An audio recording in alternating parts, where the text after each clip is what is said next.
સંખ્યાનો 2 અંક સાથે ઝડપી ગુણાકારની આપણે 2 રીત જોઈ.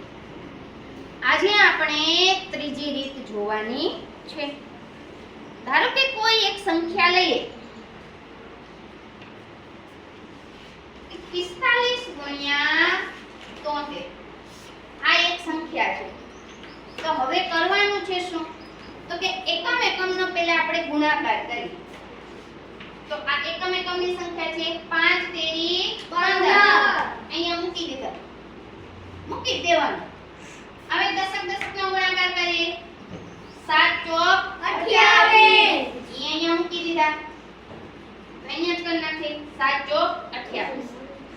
હવે શું કરશું? તો ક્રોસ ગુણાકાર કરશું. 7 પંચા 35. એને આપણે સાઈડમાં મૂકશું.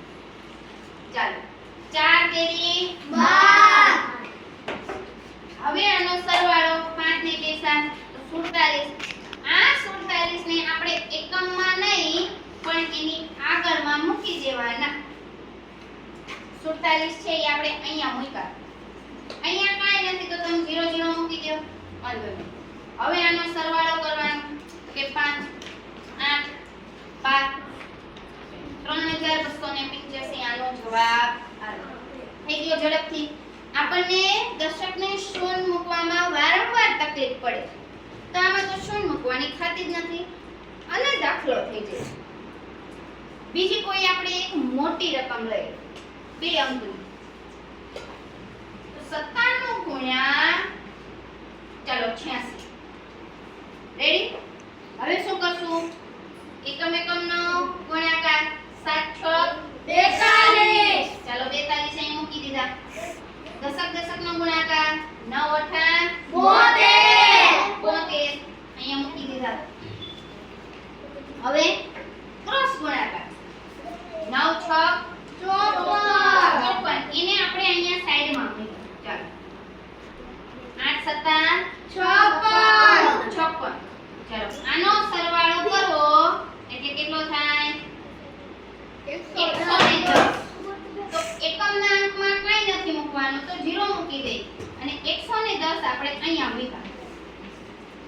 અહીંયા તમે 0 મૂકો તોય ચાલે, 0 ન મૂકો તોય ચાલે, પણ આપણને ગણતરીમાં ભૂલ ન પડે એટલે આપણે અહીંયા 0 મૂકીએ. બરાબર? હવે સરવાળો કરીએ તો કે ભાઈ 2 4 3 અને 8 એટલે 8372. આનો જવાબ આવ્યો. હજી કોઈ એક મોટી સંખ્યા લઈ લે.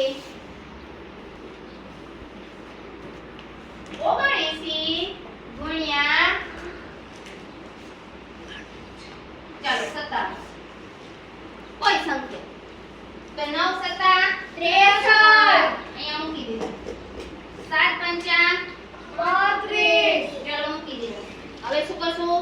ક્રોસ ગુણાકાર 5 9 45. એને સાઈડમાં મૂક્યા. 7 49. ચાલો આનો સરવાળો કરો. 94. બરાબર? એ 94 ને આપણે અહીંયા વચ્ચે મૂકીએ. ચાલો 3